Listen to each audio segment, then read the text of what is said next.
everybody, welcome back to the channel. My name is Larry Bodenheimer, and today we're taking a look at Tedy. Tedy is a 64-bit Trojan, which makes up for the non-stop 32-bit Trojans we've been doing on the channel lately.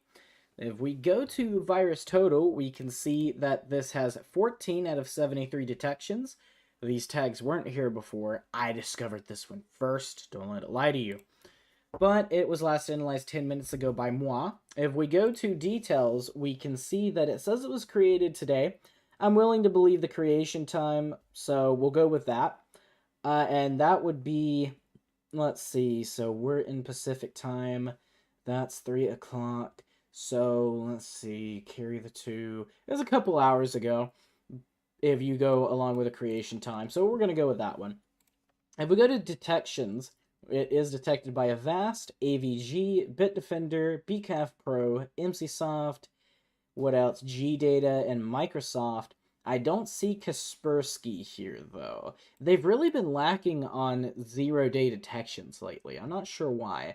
What other big names aren't picking up on this? So we got Avira, ClamAV, what else? ESET's not picking up on it, neither is Google.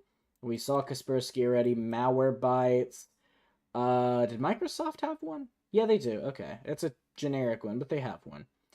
And that's... Oh, we got Semantics not spotting it. Neither is Sophos. Okay.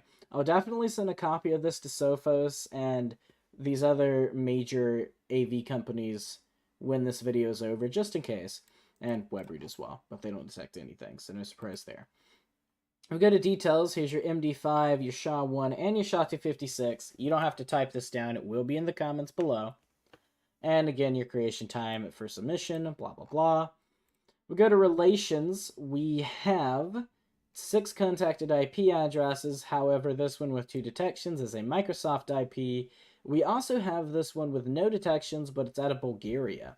So I'm willing to bet it's either the C2 or has something to do with a malware and just hasn't been detected by anything on virus total yet.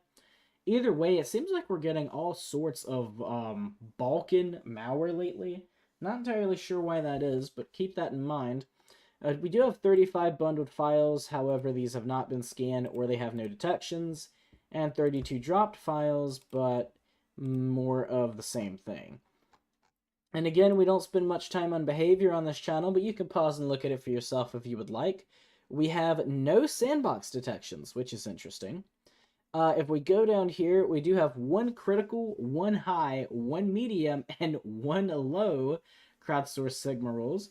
Now, if we take a look at these really quick, we can see PowerShell created a dot link in startup, potential startup shortcut persistence via PowerShell, which we would see in testing anyway, but there you go. And we have 1 medium and 1 low crowdsource IDS role. And if we go to community, the only person that's been here so far is ZBet Check-In. Let's go ahead and minimize this and show the tools we're going to be using for this video. I did not open the tools because I am very intelligent. Well, let's open those really quick. We're going to be using Process Hacker. Let me go ahead and get that ready. It won't take but like 2 seconds. Oop, wrong one. Also wrong one. There we go. Process Monitor, Zooey, and Wireshark. Can't believe I didn't have those open. I'm lacking today, guys. Last thing we're going to do is we're going to take a look at the properties directly. So we'll open properties, let's go to details, and it does try to make itself look official. File description is laplink gold component. Type application, file version looks good. I would be a little suspicious with all these ending zeros, but do with that as you will. Got a different product version from the file version, so they're really trying hard on this. Laplink Software Inc. to copyright 2007. It's a bit odd, but okay. And no digital signature. It's kind of weird though, because I thought I remembered seeing digital signature. Must have been for something else, so I apologize. But we'll go ahead and close that. We'll open Process Hacker and put these in the right order really quick. And without any further ado, let's run the malware. Do you want to allow this app from an unknown publisher to make changes to your device? Sure, why not? And it does open down here immediately. We saw consent open and close. and it do be doing things in the background. We're not entirely sure what it's doing yet, but it does be running. We also saw the loading wheel on the cursor, and if we wait for a few seconds longer, we should see something pop up on the screen. So we'll wait like 10 seconds, and if it doesn't do anything visually by then, we'll go ahead and start getting the... Oh, there it goes. So it does open PowerShell on top. So it looks like the malware is not advanced enough to open PowerShell command prompt in the background. That is probably going to be our persistent startup, if I had to guess. But now let's go ahead and just stop this really quick and save this as win.pcap, and we'll start a new one. And we will put this in Zooey so it can start preparing all of this juicy data for us to see for ourselves. And while it's doing that, we'll take a look in Process Monitor. So we're going to do two filters. I'm sure that surprises everybody. We're going to go to Operation is Create File. And we're going to do process name is laplink.exe. Well, maybe I should do the caps, because I don't know if it's case sensitive. And we'll click apply. And immediately, almost immediately, we have 237 events. All right, so let's get this in full screen. And we'll expand the path. And by the way, just so you guys are aware, this number may change while we're taking a look, because it does update live. I think it checks multiple times a second. And if we look in Process Hacker, it's still there. So, still running. Just in case this number updates, don't freak out. I won't freak out. Surely. But we'll take a look here. I do see a bunch of DLLs. However, these are DLLs we've seen before. Nothing suspicious from these. These are mostly just like process-oriented or DLLs that are used to actually assist in running some code stuffs. Now, the one thing I'm kind of concerned, not suspicious of, I don't think that's the right word, but one thing that I'm like concerned of is we've got all of these things here in OneDrive desktop. PowerShell.com.exe, .bat, .cmd, .vbs, .vbe, .js, .jse, .wsf, .wsh, and .msc. And then it also does it again in System32, and then in just the Windows folder. And then it does it in WBEM. And then it does this in PowerShell, like the original PowerShell folder, but it's just .com and .exe. No idea why it's doing that. But then we go down a little further, it's accessing system.dat, which is never good, but there you go. And that's going to be about it there. Now, you may have noticed if you were paying attention, but we do have in Windows Start Menu Program Startup, we have a randomly generated not digit, but 4-letter program here, .lnk. And you'll see that it says name not found. However, if we right-click on it and click Jump To, it takes us straight there. So I'm not sure what's going on with Process Monitor, because sometimes it'll say name not found and it'll still be there, and sometimes it'll just say success, and if we try to jump to it, it's not there. But do with that as you will. I know that they're not here on the desktop, but if we go to System32 and we do like a jump to this .jse, and if we take a look, so these are not here. These were actually deleted, but the LNK was not. So if we take a look hither, we'll go to properties and just make sure this is the exact same thing. Oh, this is the .lnk, right. So it's not going to show the same things.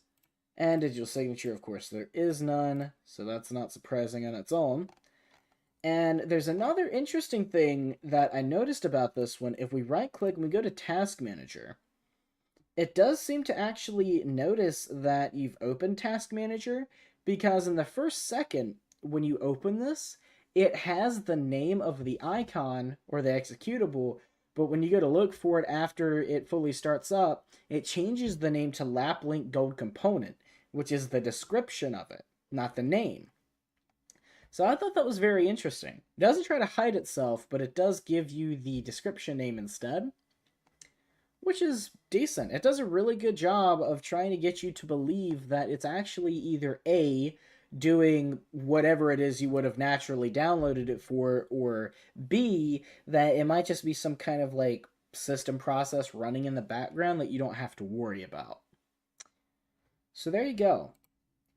And finally, if we go to Zooey, we'll go ahead and query the pool. And we have 406 rows. So we're going to take a look through here. We do have some notices. These are invalid certificates. The destination is a 5.1. Interesting. We go to HTTP. I tell you what, we'll save looking at HTTP for Wireshark because it's a lot easier to look at it there. But we do have quite a bit. We have an alert 1. Well, that's odd. I didn't see that in testing. But there you go. ET policy, portable, executable, or DLL Windows file download HTTP. You didn't see this in our testing, but now we're seeing it here.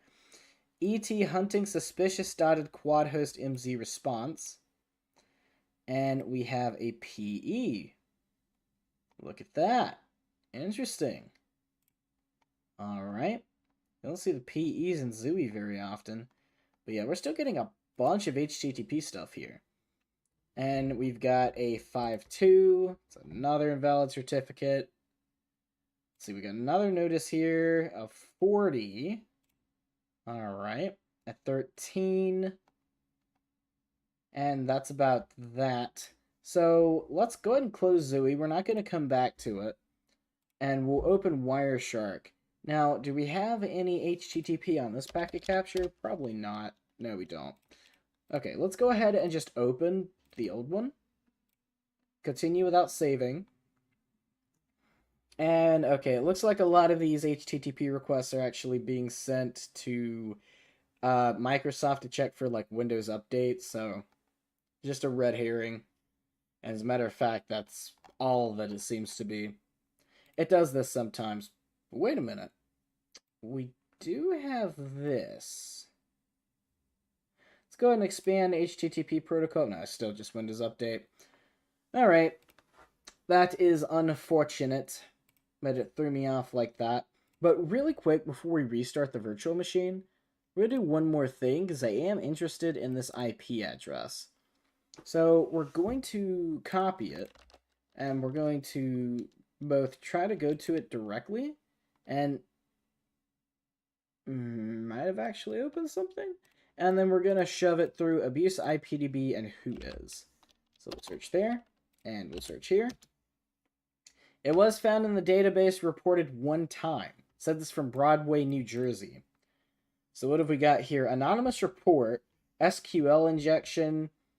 It's got the IP or an associated IP. No, it's the same IP. And it's from Bulgaria. Mod security triggered on host name. Okay.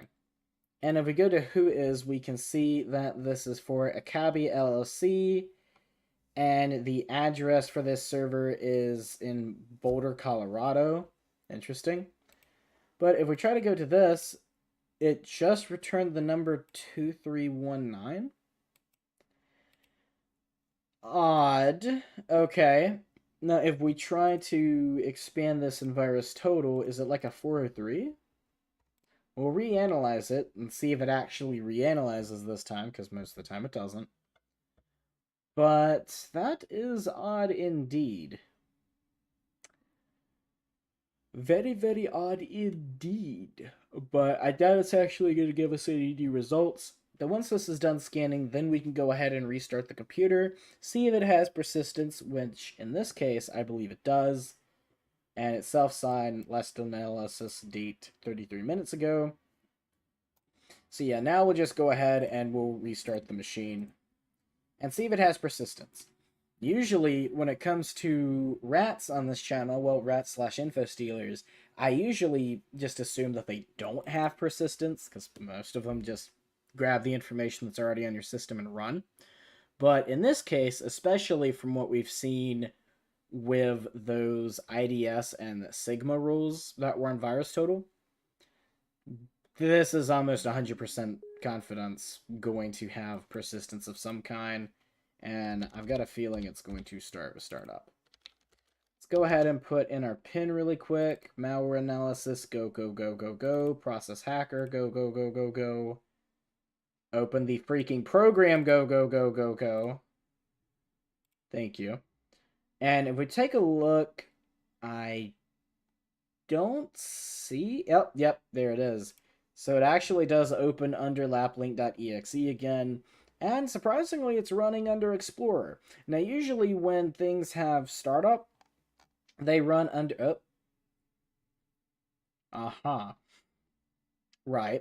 And usually they start under services, but I'm assuming because of the way that it paths to it, like the way it did it in the start menu, it is just going to run as a process under Explorer.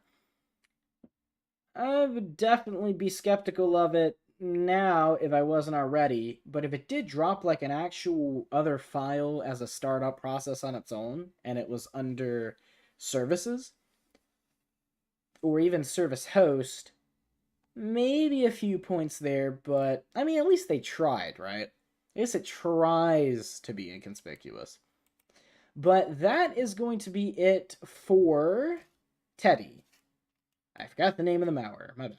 If you guys did enjoy this one, please make sure to leave a like and leave a comment in the comment section down below if there's anything I did not do in this video that you would like to see for future videos.